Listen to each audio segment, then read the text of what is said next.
All right, welcome in. This is your preview for the Safeway Open. It's a brand new PGA season.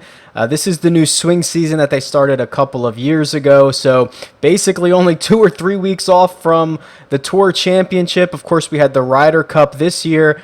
And we are right back into golf action. So it's very exciting. It's a great time to be a DFS gamer for PGA because you basically get it all year round.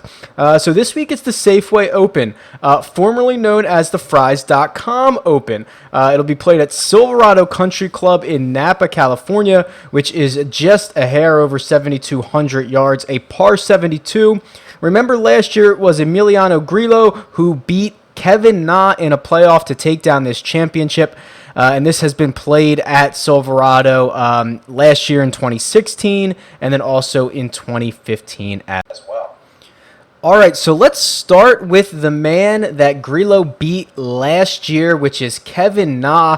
Kevin Na, a fairly popular DFS golfer, seems to always be, up near the top of the leaderboard, fairly consistent player. I think he'll be popular again this week for good reason. He checks in at $9,900. He's the first guy under that 10K range, and he's the 7th most expensive golfer. What I like about Kevin Na is this time of year. I really like investing in him this time of year. I call him the king of swing, meaning the king of the swing season. So let's take a look at his results over the course of the last few years during this swing season. All right, so I hope you can read this. If not, I'll describe it to you. So when I say the swing season, I'm talking about all the tournaments that happened before January, before the Tournament of Champions in Hawaii. At that Tournament of Champions, that's kind of when the real season kicks off. Everybody starts playing a full schedule. You see more of the big names. The swing season tends to be weaker fields, but it's everything before that. So Kevin Na, in the last 3 years, has played 12 events during this swing season, which is 4 each year. In those 12 events, he has 5 top 3 finishes.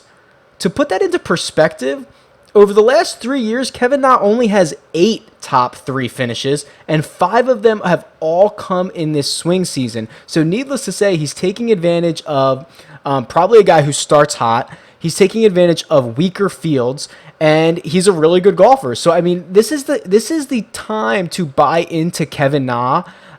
Because he actually has a chance to win when you're investing in him later in the season. The odds of him actually winning an event are significantly dwindling, but he's almost going to top 20 for you every time. Here is where you can achieve the upside of Kevin Na. And of course, we already mentioned he obviously plays well here. He finished in a playoff, a second-place finish last year. But he's been swinging it well, at least at the end of last season. He did finish 29th out of 30 at the Tour Championship, but the fact that he made it to the Tour Championship is a really good sign, making it through each of the playoff events. And you can see, his last 8 or 9 events there, a very Kevin Na-like performance where he's just in the top 20, top 25 constantly, a 7th place at the U.S. Open, a T10 at the Wyndham. I mean, just played really, really good golf coming down the stretch, gets a couple of weeks off, and now this is the time of year that he really prospers. So I'll be investing heavily. Okay, another guy that I like this week is Tony Finau, who comes in at $8,300. He is the 17th most expensive golfer. Finau has seen, flashes of success in his PGA Tour career over the last 2 seasons, but he really thrives in weak fields, and that's what you're going to get this week at the Safeway. No offense to the guys who are actually playing the tournament, but this is going to be one of the weaker fields of the year. It's just going to be. A lot of the big name players who played a grueling schedule last year, especially with the Olympics, they're going to take some rest at the beginning of the season, and they're going to come back when, the tournaments are larger, the prize pools are bigger, it's more prestigious after the new year. But Finau is a guy who won the Puerto Rico Open, which, if you remember, was the opposite event of the match play. So when all the 64 best players in the world were playing the match play, Tony Finau came out and won the Puerto Rico Open, which was a softer field.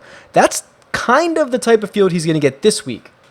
Now, other things to like about Tony Finau. Silverado is a bent grass course, which Finau really, really thrives on. There is no one in the field who makes more birdies per round on this surface than Finau. And when you're making birdies, obviously that's huge for DraftKings scoring, where you got to be out there firing birdies even if you're making bogeys. So I think he is a really solid option for even a cash game, because he should be able to make so many birdies. And he's had two nice showings here in the last 2 years. I mean, a T12 and a T32, is nothing to turn your nose up at. I think Finau's a guy who is, primed for another good start to this season. And you can see him making improvements, kind of every time he tees it up, this guy gets better. And then finally, we have a really interesting dynamic this week. We have the Web.com Tour Graduates. So again, this is a new season. So last year, there were the guys who played, almost exclusively on the Web.com Tour, who have now earned their tour card for this season, and they're coming out and they're playing their first PGA Tour events.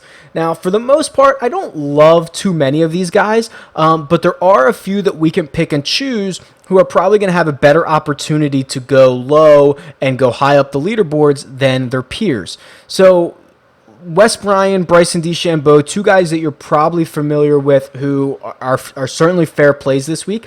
I want to point out Grayson Murray at 7,500, who is the 33rd most expensive golfer. Here is a guy that was really, really good on the Web.com Tour last year. He's coming off a win 2 weeks ago at the Shriners, the Web.com Tour event. So he won that. He was third in the tournament before that, and he's finished inside the top 7 in 4 of his last 7 Web.com Tour events. So here's a guy who is comfortable and getting used to being at the top of the leaderboard. Now, I have to preface this, but he is very long off the tee, a 319-yard driving distance, which if it was on the PGA Tour, he'd be the longest on the tour. Now, the caveat to that is the Web.com Tour, they calculate driving distance differently. They only do it on 2 holes each round, as opposed to the PGA Tour doing it on every hole. So, theoretically, if a guy lays up and hits 4-iron off the tee at a PGA Tour event, that's going to hurt his driving distance. But there's a lot of caveats there, but just know that amongst his peers, he was the 4th longest on tour, so he's very, very long, and he is dominating statistically. I'm going to rattle off a couple of the stats here for him on the Web.com Tour last year, but they're very, very impressive. Okay, so he finished first in actual scoring average, 68.6, first in birdie average, 4th in total eagles, first in par breakers, first in, par 5 scoring average, first in par 4 birdie or better, first in par 5 birdie or better, first in overall birdie or better. Here's a guy who had the 5th fewest putts on the Web.com Tour last year. So just literally dominated statistically. Obviously, there's a big difference between the Web.com Tour and the PGA Tour. But here is a guy who, against his peers, was dominant, showed that he was comfortable atop the leaderboards, knows how to win, and now he's coming in and playing one of the weaker fields that he's going to be able to play on the PGA Tour. He's swinging it well right now. So again, just a lot of good things to like about Grayson Murray this week. I like him as a flyer. I'll be kind of a little cautious with all these Web.com Tour guys, but really interested to see what they're going to be able to do. All right, and that's it for me. If you guys like these videos, do me a favor and subscribe. Do me a favor and press the thumbs up button below. Just helps me make more of these throughout the season. Thanks. Good luck this week.